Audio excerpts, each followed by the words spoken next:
যদি তোর ডাক শুনে কেউ না আসে তবে একলা চলো রে। একদম, যদি তোর ডাক শুনে কেউ না আসে তবে একলাই চলো রে।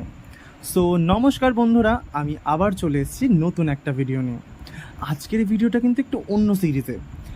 আচ্ছা, তার আগে আমাকে বলো তো, তোমরা কারা কারা একা একা ঘুরতে যেতে ভালোবাসো? শুনেছি যারা নাকি একা ঘুরতে যায় তাদের নাকি কনফিডেন্ট লেভেল যথেষ্ট হাই হয়। তো কনফিডেন্ট লেভেল আমার কতটা হয় আমি জানি না, তবে হ্যাঁ, আমি একা রিসেন্ট কয়েকদিন আগে একটু ঘুরতে চলে গেছিলাম একটা নতুন জায়গা এক্সপ্লোর করতে। উদ্দেশ্য তো দিয়েছিলাম হাওড়ার উদ্দেশ্যে, মানে হাওড়া নামবো, ওখান থেকে ঘুরবো, কিন্তু ট্রেন এত লেট করছিল যে বিরক্ত হয়ে আমি বেলুড়েই নেমে পড়ি। তো বেলুড়ে নামতে আশেপাশে দেখলাম সুন্দর একটা মল আছে। তো সেটাকেই আমি আমার ডেস্টিনেশন লাইন ফিক্স করে চলে গেলাম রঙ্গোলি মলে। বেলুড় স্টেশন থেকে নামলাম, অটো করলাম, 15 টাকা ভাড়া নিল, চলে গেলাম রঙ্গোলি মলে।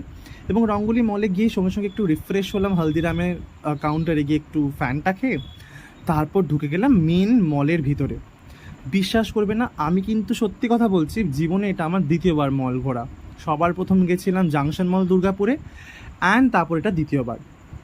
দুবি আমার মলের এই পার্টগুলো সব থেকে বেস্ট লাগে, এই খাবার জায়গাটা। আমার কাছে আগে কোনোদিনও আইডিয়া ছিল না, এই প্রথমবার জেনে শুনে লোকেদের কাছ থেকে হেল্প নিয়ে অ্যাডভাইস নিয়ে আমি কি করে খাবার অর্ডার করতে হয় আমি সেটা শিখলাম।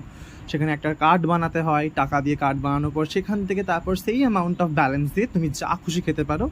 তো আমি তো পেট পুরে মনের মতন ভালো রকম খাবার খেলাম, খাবারগুলো তোমরা দেখতেই পেলে, এবং তারপর ঘুরতে বেরিয়ে পড়লাম এই মলটা কেমন দেখতে। আমার এই জিনিসটা সত্যি খুব ভালো লাগে যে একটা ছাদের তলায় বিভিন্ন ব্র্যান্ডের সমস্ত জামা কাপড় এক জায়গায়। জামা কাপড় থেকে শুরু করে ডেইলি এসেন্সিয়াল নিড সব কিছু রয়েছে। তো তোমরা চাইলে কিন্তু রাঙ্গুলি মলে একবার যেতেই পারো। আমার কিন্তু ভীষণ ভালো লাগছিল জায়গাটা, এবং বেশ চিল করা জায়গা। তো আমার ওখানে ঘোরা হয়ে যাওয়ার পর দেখলাম ওখান থেকে নাকি জানতে পারলাম হাওড়া নাকি 15 মিনিটের রাস্তা। তো সঙ্গে সঙ্গে এই অটো করে চলে গেলাম হাওড়া, এবং মাঝখানে আমি আমার গোদা পাড়া চেহারাটা নিয়ে দুটো লোকের মাঝখানে পিছতে পিছতে গেছি। Can you just imagine? But still Howrah নামার পর ওয়েদারটা যা চরম ছিল না, তখন বিকালবেলা মেঘলা মেঘলা হাওড়ার ব্রিজ দেখা যাচ্ছে, আহা। তো হাওড়ায় কিছুক্ষণ ঘোরাফেরা করে চলে এলাম বাড়ির উদ্দেশ্যে। So thank you for watching and see you at the next video. Bye bye, stay tune and love love.